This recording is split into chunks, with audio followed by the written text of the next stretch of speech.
Bienvenido, bienvenida al estudio de la lección de la Escuela Sabática con la Voz de la Esperanza.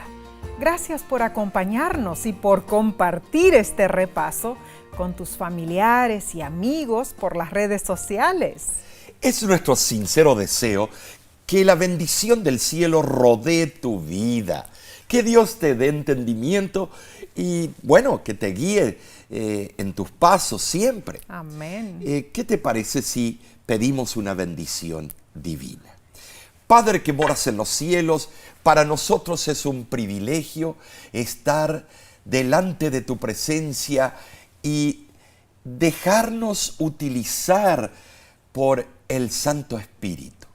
Señor, que todo lo que se hable y se diga sea para honra y gloria tuya y para bendición de cada estudiante. Y esto te lo pido en el santo nombre de Cristo Jesús. Amén. Amén, amén.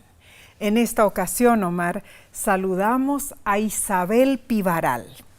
Ella estudió y se graduó de los cursos bíblicos de la Voz de la Esperanza y nos escribió una linda carta. Ahora, Isabel nació en el precioso país de Guatemala, pero ahora vive en Estados Unidos. Así es. Y ella nos dice: atentamente y con mucho respeto para todos los que trabajan en la Voz de la Esperanza. Muchas gracias por el diploma que me enviaron, está bello.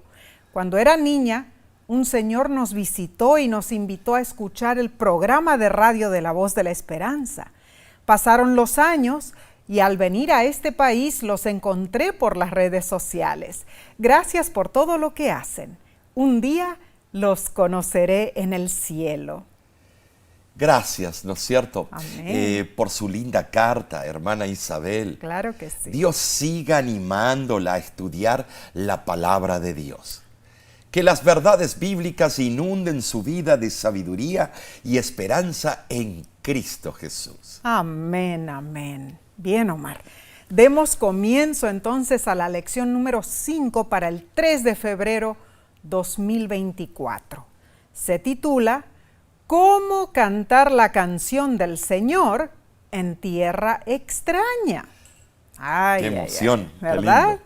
Bueno, a menudo pensamos en el mal existente, ¿no es cierto? Es verdad. Asesinatos, robos, tráfico de drogas, pedofilia, abusos, engaños, sobornos y tanto más, ¿no es cierto?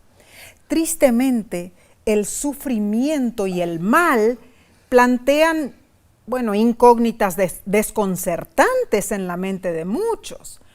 ¿Por qué Dios permitió que existiera el pecado? ¿Por qué aprueba que sufran los inocentes?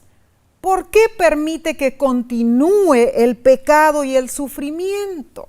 ¿Y por qué, Omar? ¿Por qué prosperan los malos? Estas preguntas son tremendas en sí, Sí. sin fin.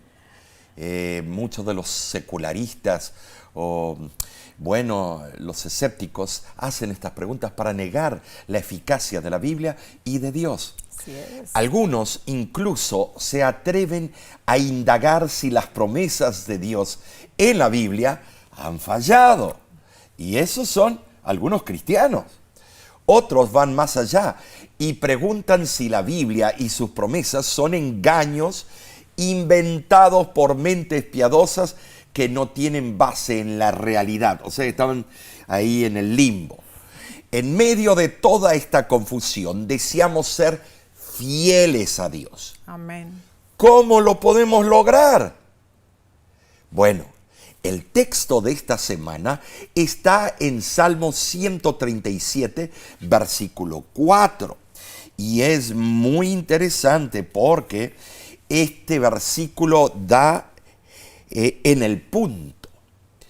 ¿Cómo cantaremos cántico de Jehová en tierra de extraños?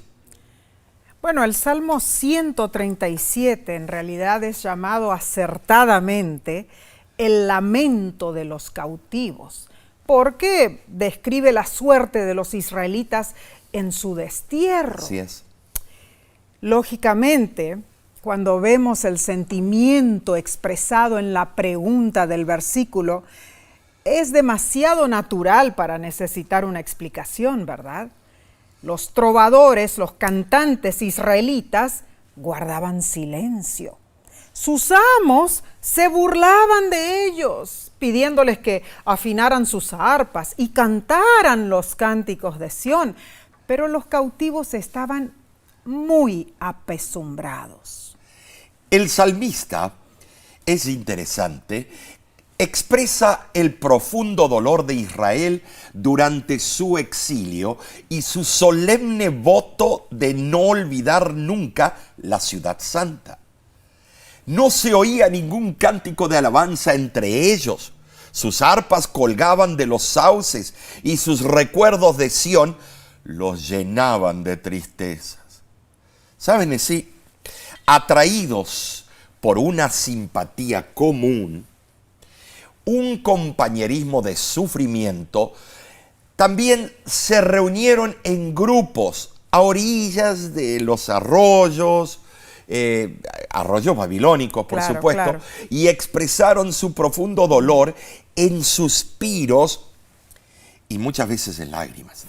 Más que seguro, Omar. Y la escena del Salmo 137 es intensamente poética. Despierta nuestra simpatía y, bueno, también estimula nuestra imaginación, ¿no es cierto? El tono quejumbroso de este salmo nos mueve como lectores a sentir compasión por los cautivos afligidos y desanimados. Ahora, hermanos, nuestra situación como hijos de Dios en este planeta es también la misma, podríamos decir. Nosotros somos cautivos en esta tierra. Y esto es muy cierto, porque los otros mundos creados que tienen habitantes tienen derecho a viajar por el universo, nosotros no, solamente en los lugares a donde Dios lo permite.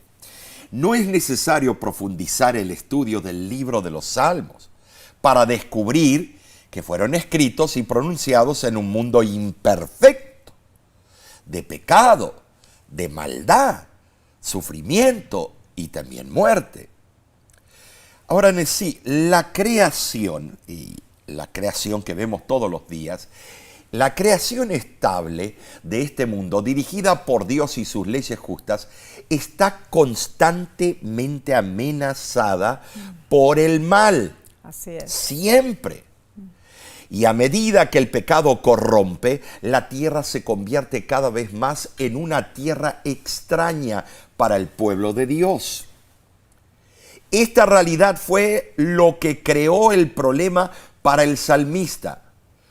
¿Cómo podemos vivir una vida de fe en tierra extraña? Bueno, los salmistas siempre reconocieron el gobierno, el poder soberano de Dios y también sus justos juicios, ¿no es cierto? Es cierto. Sabían que Dios es el refugio y la ayuda eterna, infalible en tiempos de dificultad.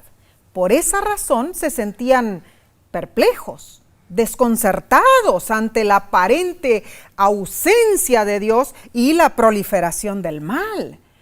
La naturaleza paradójica de los salmos como oraciones y súplicas se demuestra en las respuestas de los mismos salmistas al aparente silencio de Dios, ¿no es cierto?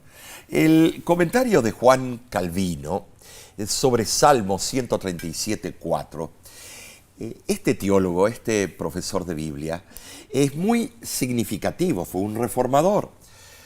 ¿Cómo debemos cantar? El salmista pone una respuesta elevada y magnánima en la boca del pueblo, y es que se abstuvieron de sus alabanzas. El salmista, cuando menciona una tierra extraña, sugiere que no era más que el lugar de su estancia temporal. Sin duda, los hijos de Dios, donde quiera que hayan vivido, siempre han sido extraños y extranjeros en este mundo. Esta semana contestaremos las siguientes preguntas. ¿De qué manera hablan los salmos sobre las trágicas circunstancias de la vida? ¿Por qué Dios permitió la existencia del pecado y el sufrimiento? ¿Por qué sufren los inocentes? Cierto. ¿Por qué prosperan los malvados? ¿Por qué Dios no le pone fin a nuestro sufrimiento? Es triste decirlo, pero esta línea de investigación es también muy común hoy día, ¿no es cierto? El cuestionamiento de las acciones de Dios planta semillas de incredulidad y escepticismo en la mente de muchos. Bien, analicemos entonces la lección del domingo 28 de enero titulada Los días del mal.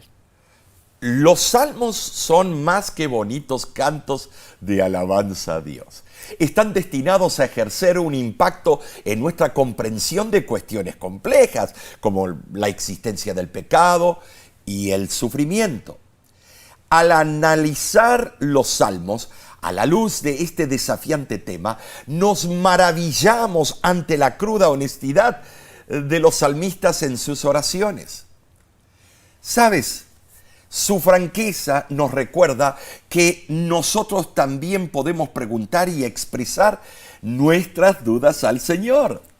Y Dios escucha nuestras preocupaciones si le consultamos con fe y humildad. Él responde a nuestras incógnitas e inquietudes. Nos da luz en medio de nuestra lucha contra la duda y el miedo. Ahora, hablando de expresar nuestros problemas a Dios, vemos que el salmista apeló a la atención de Dios para salvarle ¿de quién? De sus enemigos. Leamos Salmo 74 del 18 al 22, dice: Acuérdate de esto, que el enemigo ha afrentado a Jehová y pueblo insensato ha blasfemado tu nombre. No entregues a las fieras el alma de tu tórtola y no olvides para siempre la congregación de tus afligidos. Mira al pacto, porque los lugares tenebrosos de la tierra están llenos de habitaciones de violencia. No vuelva avergonzado el abatido, el afligido y el menesteroso alabarán tu nombre. Levántate, oh Dios, aboga tu causa, acuérdate de cómo el insensato te injuria cada día. Con esas palabras, el salmista buscó, comprender el conflicto entre Dios y los poderes del mal.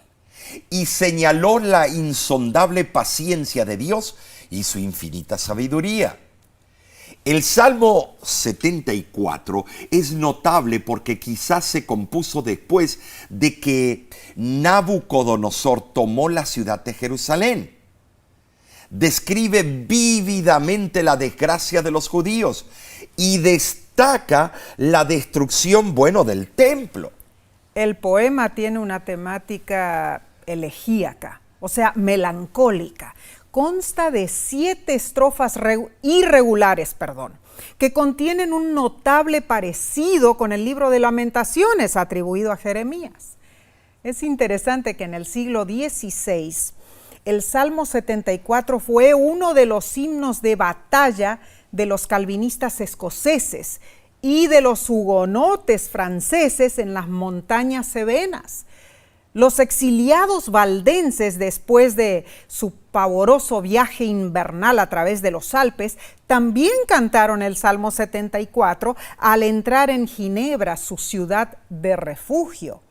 Y en 1689, dirigidos por Enrique Arnaud, 700 valdenses combatieron a su terruño al compás del canto de este precioso salmo. La terrible polémica del mal es un asunto principalmente teológico en los salmos. Inevitablemente se trata de preguntas sobre, Dios. Por lo tanto, la destrucción de Jerusalén y del templo se considera como un escándalo divino porque brindó a los paganos la oportunidad de blasfemar contra Dios. Además, Nesí, la herencia de Dios, o sea, el pueblo de Israel, señaló que su divina elección y pacto nunca fallará. O sea, eso prometió, ¿no? Ahora, el concepto de la herencia de Dios no se remonta solamente a los israelitas de la antigüedad, no. Omar. Contiene una dimensión del fin de los tiempos. Así es. Claro, porque un día los fieles se convertirán en herencia de Jehová y le servirán, ¿no es cierto?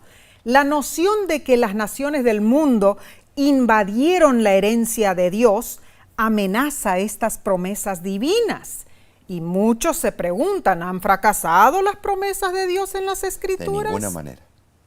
Creo que más bien que el salmista reconoció que los pecados del pueblo habían sido causantes de corromper la relación entre el pueblo y Dios. Posible. Y trajeron todas las consecuencias. Claramente la supervivencia del pueblo depende únicamente de la intervención y misericordia de Dios y de la restauración del vínculo del pacto mediante la expiación del pecado. ¿Sabes? En Salmo 79:9 confirma esta idea cuando el salmista exclama: ayúdanos, oh Dios, en nuestra salvación, por la gloria de tu nombre, y líbranos y perdona nuestros pecados por amor de tu nombre. Y claro, al decir Dios de nuestra salvación, el salmista transmitió la fidelidad de Dios a las promesas de su pacto, ¿no es cierto? Todo esto conlleva un cuadro de mayor importancia. Más sustancial que la restauración de la suerte de Israel es la defensa del carácter de Dios. Si las malas acciones de las naciones quedan impunes, parecerá que Dios ha perdido su poder. O sea, solo cuando Dios salve a su pueblo, su nombre será justificado y enaltecido. Salmo 83:18 confirma que Dios debe ser vindicado y dice lo siguiente: conozcan que tu nombre es Jehová, tú solo Altísimo sobre toda la tierra. Los salmistas reconocieron que todo le pertenece a Dios y que el honor divino está en juego. Así es. Como en la antigüedad, nuestros pecados, nuestras reincidencias, nuestros males pueden traer descrédito no solo a nosotros mismos, sino aún puede traer o denigrar el nombre de Dios. Por consiguiente, lo que sufre el pueblo de Dios, lo sufre también Dios. Claro. Entonces, como diminutos seres humanos, haríamos bien en reconocer los propósitos finales de Dios. Claro. Tremendo, Nesí. Sí, claro que sí. En realidad, tenemos que pensar en esto, hermanos. Hay otro punto importante, Omar. Sí. Nuestras acciones equivocadas también pueden traer efectos espirituales perjudiciales en nuestro testimonio y nuestra misión. El libro Deseado de todas las gentes, página 625, dice: el honor de Dios, el honor de Cristo están comprometidos en la perfección del carácter de su pueblo. Te pregunto, ¿cómo entiendes tú esta importante verdad?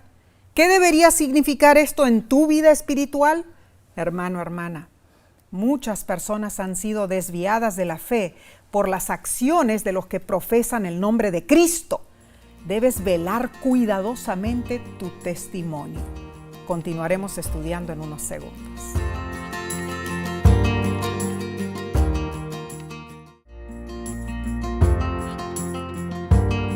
Damos gloria y honra a Dios por darnos estos bendecidos minutos para estudiar su santa palabra. Gracias por acompañarnos. Pasemos a la lección del lunes 29 de enero titulada Las puertas de la muerte.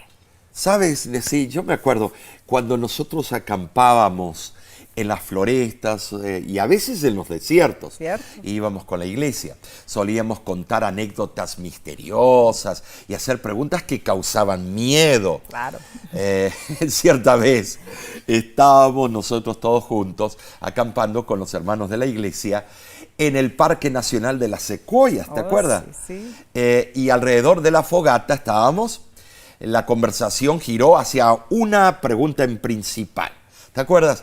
¿Dónde están las puertas de la muerte? Sí. ¿Para qué? Alguien dijo, la muerte no tiene puertas. Sí. Otro dio su filosofía y dijo, la puerta de la muerte está al final del largo pasillo de la vida. Uy, muy filosófico. Claro. Y un tercero dijo en tono burlón, ¿saben, muchachos? la puerta de la muerte está en la casa de mi suegra. Ni se te vaya a ocurrir de ir allí. Wow. Todos nos echamos a reír. ¿Por qué? Porque tiene ese humor que siempre las pobres suegras pagan. Bueno. Espera, que yo soy suegra, yo no estoy en ese nivel, ¿no es cierto? Tú no has llegado a ese nivel. Bueno, hermanos, este día habla de las puertas de la muerte, pero en un sentido diferente. Leamos Salmo 41 del 1 al 4, dice: Bienaventurado el que piensa en el pobre, en el día malo lo librará Jehová. Jehová lo guardará y le dará vida. Será bienaventurado en la tierra y no lo entregarás a la voluntad de sus enemigos. Jehová lo sustentará sobre el lecho del dolor. Mullirás toda su cama en su enfermedad. Yo dije: Jehová, ten misericordia de mí. Sana mi alma, porque contra ti he pecado. Aquí el salmista se refiere a un momento de grave enfermedad. Es cierto. O sea, le resulta muy difícil sobrellevar sus sentimientos porque percibe que incluso sus amigos lo traicionan. Y tal vez no esté equivocado. Claramente este salmo es una oración pidiendo salud. Así es. Comienza con una bendición para los que ayudan a los necesitados, Nesí. Sigue con una descripción de la traición de los supuestos amigos. Y termina con una plegaria que expresa la esperanza de sanidad. Sabes, hermano, el pobre salmista se sentía débil, marchito como la hierba, incapaz de comer. Sus huesos se aferraban a su piel, yacía como los inmolados en la tumba. Era repulsivo para sus propios amigos y sufría desesperadamente. Pobrecito, en verdad. Habrá sido terrible su aflicción. Vemos que en muchos de los salmos se asume que Dios permitió los problemas por causa de la desobediencia de Israel. Los mismos salmistas reconocieron que el pecado puede provocar enfermedades. Por eso se refirieron al perdón que debe venir antes de la sanidad.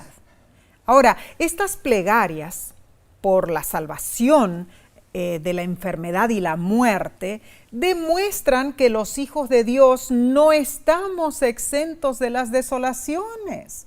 O sea, nosotros también sufrimos terribles aflicciones. Triste, pero bueno, es cierto. Algunos salmos, como el 88 y el 102, reconocen que el sufrimiento de los inocentes es una realidad de la vida, por difícil que sea de entender. Por ejemplo, en el Salmo 88, Dios es acusado de llevar al salmista al borde de la muerte.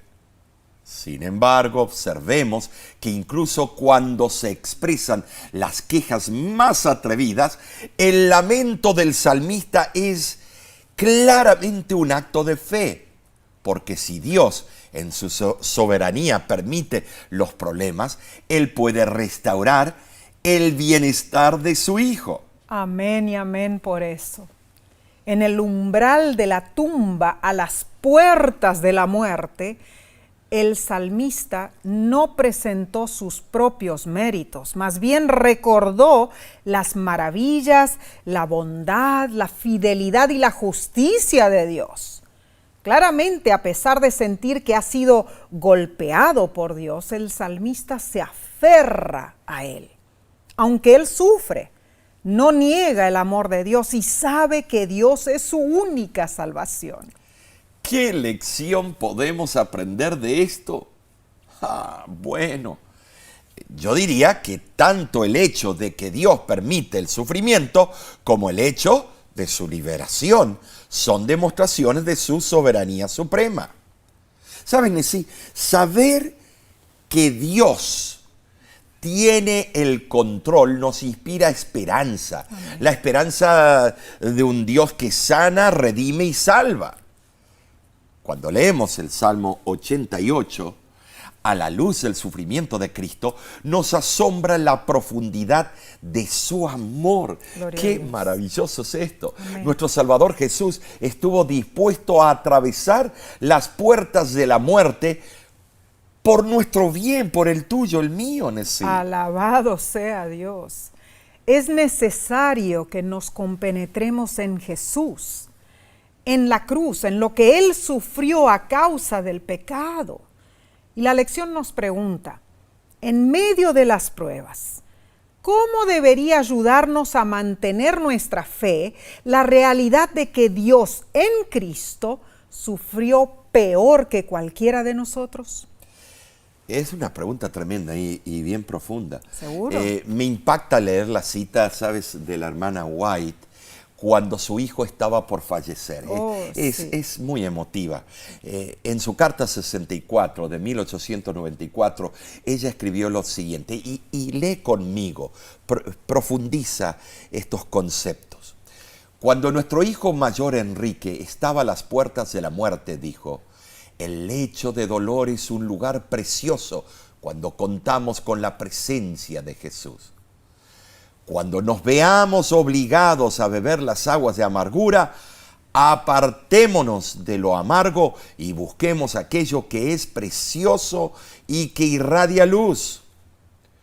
Cuando el alma humana está sometida a pruebas, la gracia puede proporcionarle seguridad, y cuando estamos junto al lecho de muerte y vemos cómo el cristiano puede soportar el sufrimiento y pasar por el valle de la muerte, reunimos fuerza y valor para trabajar y no flaqueamos ni nos desanimamos en la tarea de conducir las almas a Jesús.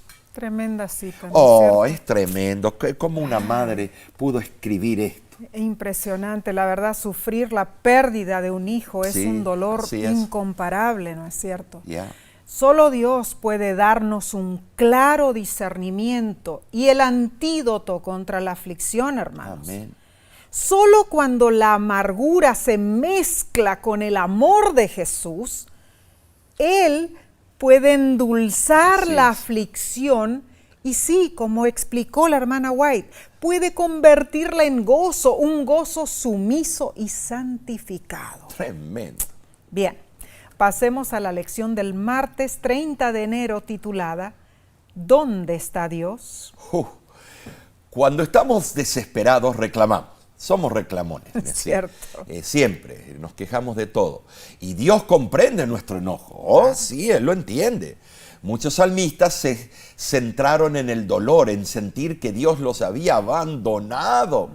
Parecía medio novelero, ¿cierto? Pero veamos, esto nos ayuda a entender que incluso en nuestra desesperación podemos reclamar, discutir también con Dios. Ahora, ¿qué les parece? Leamos Salmo 42 del 1 al 3. Y fíjate lo que dice. Como el ciervo brama por las corrientes de las aguas, así clama por ti, oh Dios, el alma mía. Mi alma tiene sed de Dios, del Dios vivo. ¿Cuándo vendré y me presentaré delante de Dios? Fueron mis lágrimas, mi pan de día y de noche, mientras me dicen todos los días, ¿dónde está tu Dios? Este Salmo 42 es un patético lamento de David, Sí, ¿no es cierto? significativo, ya. Bueno, era fugitivo, buscaba refugio entre las cuevas del desierto. La estructura del Salmo 42 en sí es primorosa. Consta de dos partes de igual longitud. Cada una de las partes es seguida de un estribillo, o sea, los versículos 5 y versículo 11. Y la composición ugarítica del Salmo adquiere alto significado al tener en cuenta los lugares áridos y calurosos por donde David andaba como fugitivo, donde el agua era muy escasa. Así es. Las cuidadosas invocaciones del nombre de Dios que aparecen en este Salmo 42 destacan la apremiante necesidad que el salmista sentía de Dios. Tremendo. Sí. ¿Sabes? Sí, la idea de estar en la presencia de Dios ocupaba un lugar prominente en su mente. Y así debe ser con nosotros también. ¿Sí? Claro. En medio de su agobio, David deslumbró un rayo de esperanza. Él estaba seguro que Dios demostraría su amor. Amén. Hermanos, en verdad, lo que le preocupaba al salmista no era solo el sufrimiento personal y comunitario, sino también la aparente falta de atención de Dios a las dificultades de sus siervos. El paralelismo en esta poesía es poderoso.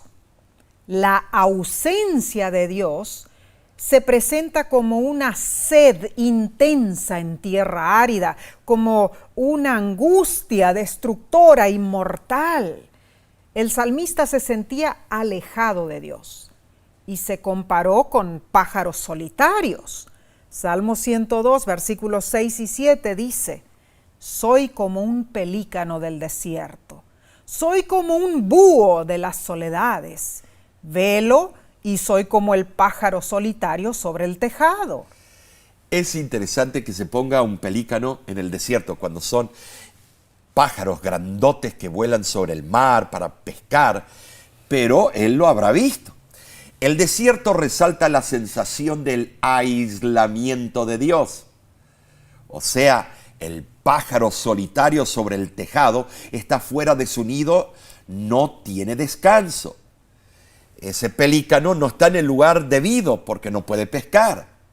Estas imágenes representan una situación opresiva de la que no hay escapatoria, salvo por intervención divina. Ahora, sí, esto es tremendo, eso del pelícano y todo. Ahora, es notable que los salmistas decidieron no guardar silencio ante el silencio de Dios. Cierto. Es tremendo. Medio atrevido. Ellos creyeron inquebrantablemente en la oración. Amén. Un ejemplo de esto lo vemos, sí, en Salmo 39, 12. Es interesantísimo. Y dice así: oye mi oración, oh Jehová, y escucha mi clamor. No calles ante mis lágrimas. Maravilloso, en verdad. Qué hermoso, ¿no es cierto? Es que Dios estaba allí, Omar, incluso cuando aparentemente estaba ausente. Él nunca está ausente. Hermano, hermana, a veces buscamos consuelo en nosotros mismos, cuando nuestra única esperanza debe basarse en Dios. Así es. Si confiamos en Dios, a su debido tiempo Él obrará. Para los salmistas, Dios seguía siendo el mismo que había oído sus clamores en el pasado. Y por eso confiaban en que Él los escucharía una vez más. Entonces, sí, la confianza interesada no es confianza. No, claro. Porque cuando las cosas van bien, estoy con gran interés y sigo confiando. Cuando las cosas van mal, despotricamos. Entonces, las ocasiones de silencio de parte de Dios hacían que los salmistas se examinaran a sí mismos y buscaran a Dios en confesión y petición humilde. Así fue. Parecía un drama, monólogo. Lo mismo puede ocurrir en nuestras vidas. El aparente silencio de Dios nos puede enseñar a diferenciar entre nuestro pensamiento y los del Señor. Claro. En Isaías capítulo 55, versículo 9, Dios dice: cómo son más altos los cielos que la tierra, así son mis caminos más altos que vuestros caminos y mis pensamientos más que vuestros pensamientos. Sí, cuántas veces yo he pedido la solución a problemas financieros de este gran ministerio, pero a veces digo: Señor, ¿me estás escuchando? Y viene la solución. Claro, gloria a Dios. Sabemos que Él no permanecerá en silencio para siempre, hermanos. Los salmos demuestran que la comunicación con Dios debe continuar. Amén. Independientemente de las circunstancias de nuestra vida. La sierva del Señor añade en Joyas de los Testimonios, volumen 3, página 163. ¿Dónde está nuestra fe en Dios? Le pertenecemos como hijos e hijas. El Señor dirige estas palabras a cada cristiano individualmente. Buscad primeramente el reino de Dios y su justicia. Y ha prometido de un modo seguro que todas las cosas necesarias para la vida nos serán dadas por añadidura. Sobre cada conciencia debiera escribirse como quien burila sobre la roca con cincel de acero, que el verdadero éxito para esta vida o la venidera no puede obtenerse sino por la obediencia fiel a los principios eternos de la justicia. Tremendo, hermano y hermana. ¿Cómo respondes tú a los momentos en que Dios parece estar en silencio? Por ejemplo, el pueblo de Israel, frente al aparente silencio divino, levantó un becerro de oro para adorarle. El rey Saúl, quien fue instruido por el profeta Samuel a esperar frente a los filisteos, se impacientó con el silencio de Dios y apresurado hizo lo que no correspondía. Así fue, Omar. En contraste, vemos que la mujer cananea rogó a Jesús que sanara a su hija atormentada. ¿Y Jesús qué hizo? No respondió. No respondió. Luego le dijo que él no iba a ayudar a los que no fueran del pueblo de Dios. Qué terrible situación, ¿no? Sin embargo, Omar, a pesar del inicial silencio y la seguida negativa de Jesús, esa mujer se postró ante él y le dijo: Señor, socórreme. Y Jesús llevó a esta mujer cananea por el proceso del silencio sin solución. ¿Con qué propósito? Fortalecerla. Claro, fortalecerla. Pero al fin Jesús dijo: grande es tu fe, y la hija de ella fue sanada. Hermano, hermana, ¿qué sostiene tu fe cuando Dios parece guardar silencio? Oramos para que puedas confiar en Dios cuando Él considere necesario utilizar un tiempo de espera silenciosa en tu vida. Seguiremos con la parte del miércoles en unos instantes. Volvemos enseguida.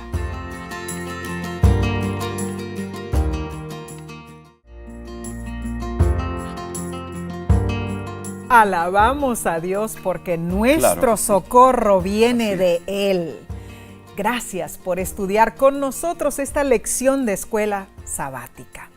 Pasemos a la parte del miércoles 31 de enero titulada ¿Ha fallado para siempre su promesa?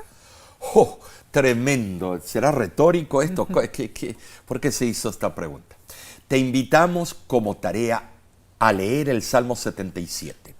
Es en sí un salmo muy interesante que expresa los sentimientos de duda y de desaliento que todos tenemos y que a veces rodean nuestra vida. Así es. Es una expresión poética de los anhelos de un alma que procura saber por qué Dios lo ha abandonado e intenta hallar un camino para salir de las tinieblas. Y sabes, hermano, la respuesta la da el propio escritor. Es sencilla, pero crucial. Recordar en el presente los milagros que Dios ha hecho por nosotros en el pasado, sí. Finalmente, el salmista superó su tristeza, rememorando las anteriores misericordias de Dios para con Israel, para con él. El Salmo 77 se divide naturalmente en dos partes. El versículo 11 marca la transición del doloroso pesar a la esperanza y la confianza. Al comienzo, todo lo que el salmista hacía, aun cuando meditaba en Dios, parecía intensificar su angustia. Cuanto más meditaba en el incomprensible proceder del gobierno divino, más triste se sentía y más se inclinaba a su lamento. Es que su clamor era tan insoportable que se negaba a ser consolado por algún alivio que no fuese el que viniese directamente de Dios. Yo creo que este autor tenía razón. Pero sí, sin embargo, debemos notar, Recordar a Dios parecía intensificar su angustia. Ay, no, entonces, ¿qué te pasa? Salmista. Salmo 77:3 dice, me acuerdo de Dios y gimo.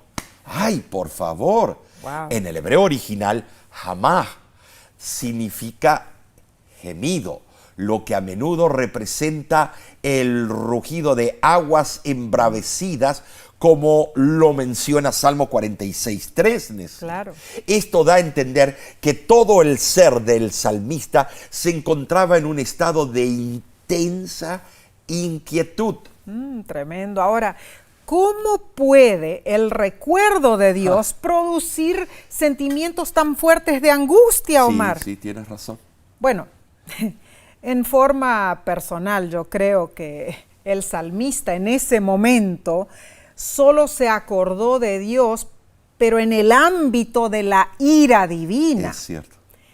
O sea, su espíritu quedó abrumado, se hundió bajo la carga porque él solo pensó en la justicia de Dios y no en su misericordia, ¿no es cierto?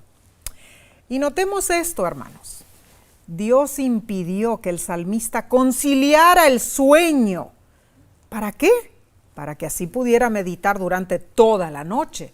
Y para el salmista las preguntas más importantes eran, ¿me abandonará Dios por completo?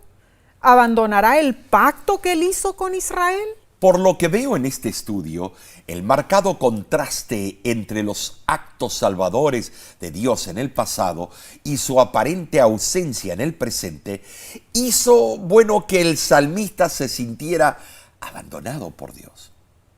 En otras palabras, si Dios había cambiado, entonces el salmista no tenía esperanza alguna. Y esa era una conclusión que le costaba rechazar. Y como vemos nosotros, el salmista dijo en Salmo 77:4, no me dejabas pegar los ojos. O sea, él no podía dormir porque Dios lo mantenía despierto. Esto nos recuerda a otros personajes bíblicos, cuyo insomnio fue providencialmente utilizado por Dios para promover sus propósitos. Vemos, por ejemplo, Omar, a Faraón. Sí. Faraón sufrió de insomnio cuando él soñó con las 7 vacas gordas y las 7 flacas, ¿no es cierto?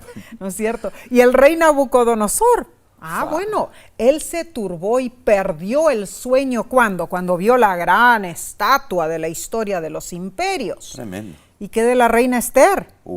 La reina Esther se trasnochó en ayuno y oración al saber que su pueblo corría peligro de muerte. Entonces, la larga noche de insomnio hizo que el salmista considerara los actos pasados de liberación de Dios, y lo hizo con nueva determinación. Consideró los días desde el principio y trajo a la memoria los años de la diestra del Altísimo.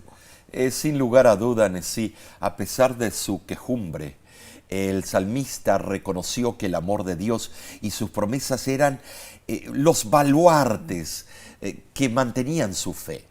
También pueden ser el sostén de nuestra fe. Amén.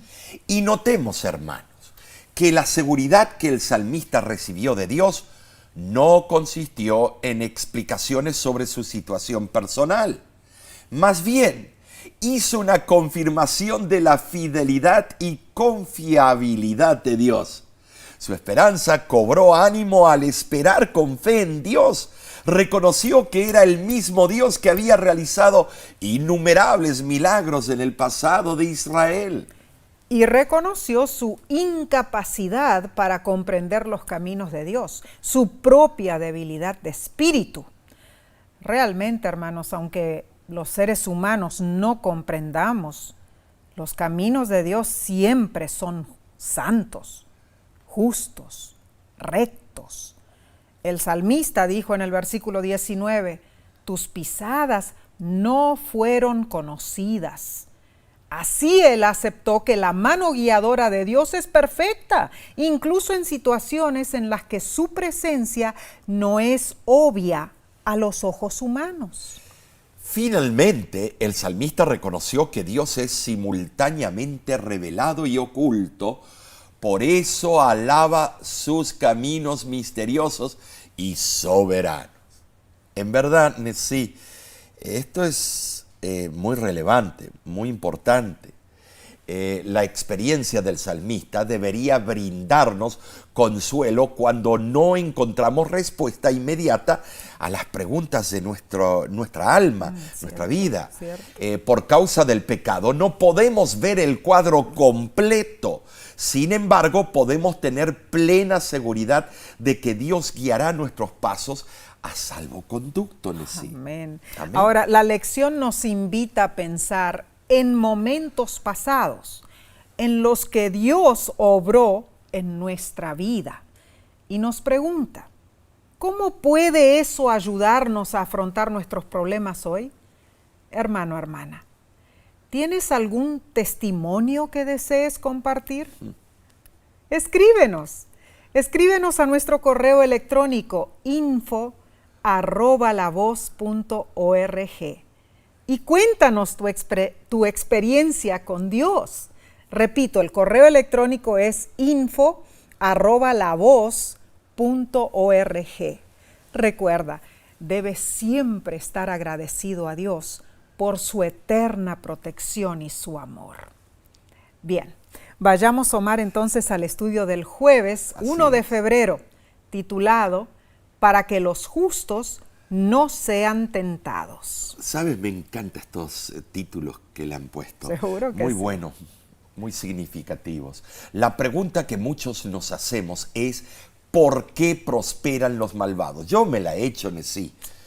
¿Por qué ellos tienen todo el dinero del mundo y tienen los mejores carros, los mejores autos, todo? ¿Por qué a los inicuos todo les parece ir bien? Más aún, los villanos no solo prosperan, sino que a veces también desprecian abiertamente a Dios y oprimen a otros, sí. Cierto. Lo vemos en las guerras allá en diferentes continentes. La cuestión desconcertante es que mientras el cetro de la maldad domina en el mundo, el cetro de la justicia parece estar fallando. Bueno, la justicia humana, por supuesto. ¿Por qué entonces nos esforzamos por hacer el bien? Bueno. ¿No sería más fácil abrazar el mal como lo hacen esas personas inicuas? Estamos entrando en terreno peligroso. Claro. Bueno, Salmo 37, 1 y 8 nos advierten lo siguiente. No te impacientes a causa de los malignos, ni tengas envidia de los que hacen iniquidad. Deja la ira y desecha el enojo. No te excites en manera alguna a hacer lo malo. Más claro imposible, ¿no es cierto? Claro. Bueno, el salmista resume el fundamento de su consejo, que los malhechores perecerán. Y la principal preocupación es que el creyente viva piadosamente. Estas afirmaciones imperativas morales son la base para que nosotros mantengamos nuestra salud mental y nuestra aptitud física en este mundo injusto. Salmo 49, versículos del 5 al 7, es muy interesante porque dice lo siguiente. ¿Por qué he de temer en los días de adversidad cuando la iniquidad de mis opresores me rodeare? Los que confían en sus bienes y de la muchedumbre de sus riquezas se jactan. Ninguno de ellos podrá en manera alguna redimir al hermano ni dar a Dios su rescate.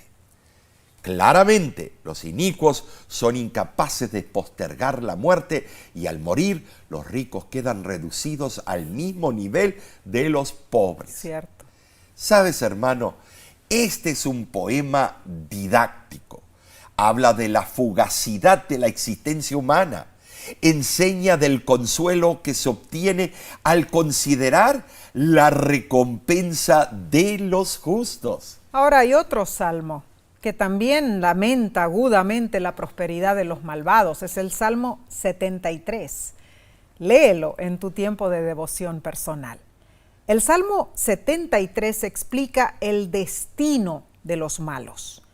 El salmista pareció permanecer centrado en la iniquidad y no pudo ver el panorama completo desde el punto de vista de Dios. El problema que la prosperidad del mal planteaba a la fe del salmista era abrumador y lo hizo creer que su argumento sobre la inutilidad de la fe se basaba en la realidad. Bueno, pero sin embargo, se suele ignorar el primer versículo de Salmo 73 que dice: ciertamente es bueno Dios para con Israel, para con los limpios de corazón. Notemos esto, los de limpio corazón. Esto resume el pensamiento básico del salmista. Y la autora de la lección explica lo siguiente: el salmista fue conducido al santuario, el lugar del gobierno soberano de Dios. Allí se le mostró que el hoy es solo una pieza del mosaico, que es importante considerar el fin, cuando los malvados enfrentarán el juicio de Dios. El salmista entendió esta verdad en el santuario y confesó su obsesión anterior. La realidad solo puede captarse mediante la percepción espiritual y no mediante la lógica humana. Te pregunto, hermano, hermana, ¿te consuela la promesa del juicio de Dios sobre el mundo cuando en el presente hay tanta iniquidad que quede impune? La sierva del Señor nos aconseja en Testimonios para la Iglesia, volumen 5, páginas 278 y 279, dice: reunid todas vuestras facultades para mirar hacia arriba, no hacia abajo a vuestras dificultades. Entonces no desmayaréis por el camino. Pronto veréis a Jesús detrás de la nube, extendiendo su mano para ayudaros, y todo lo que tendréis que hacer será darle vuestra mano con fe sencilla y dejarle que os guíe. A medida que manifestéis confianza, tendréis esperanza por la fe en Jesús. Qué hermosa cita, ¿no es cierto?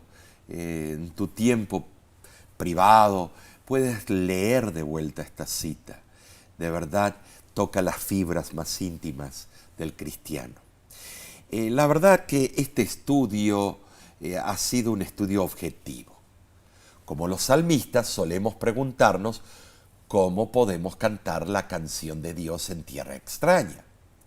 ¿Sabes, Nesí? Nuestra fe en el gobierno de Dios se ve desafiada, yo digo, llevándonos a preguntarnos si Dios es verdaderamente tan poderoso y bueno como lo dicen las Escrituras. Bueno, es que somos humanos falibles, ¿no Sí. es cierto? A veces la incertidumbre y el suspenso ante la iniquidad y la aparente ausencia de Dios pueden ser casi insoportables para nosotros. Pero hermano, hermana, nuestra inseguridad nunca debe atacar a Dios y su confiabilidad, no. En ocasiones los salmistas no estuvieron seguros del futuro, pero aún así apelaron al amor y la fidelidad inagotables de Dios, y debemos nosotros hacer lo mismo. Hermosa lección, Nesí. Claro que sí. Pero repasemos. Vamos a recapitular lo que hemos visto. Número 1, nuestros pecados pueden traer descrédito a nosotros y a Dios. Debemos cuidar nuestro testimonio. Número 2, las puertas de la muerte son crueles, pero el amor de Jesús endulza la amargura y la convierte en gozo. Y Nesí, el número 3, el aparente silencio de Dios hacía que los salmistas buscaran a Dios. Lo mismo puede ocurrir en nuestras vidas hoy en día. Número 4, cuando los problemas nos abruman, recordemos cuando en el pasado Dios obró en nuestra vida. Y número 5, muy interesante lo que vimos, aunque la iniquidad prevalece en este mundo, debemos confiar en el juicio de Dios.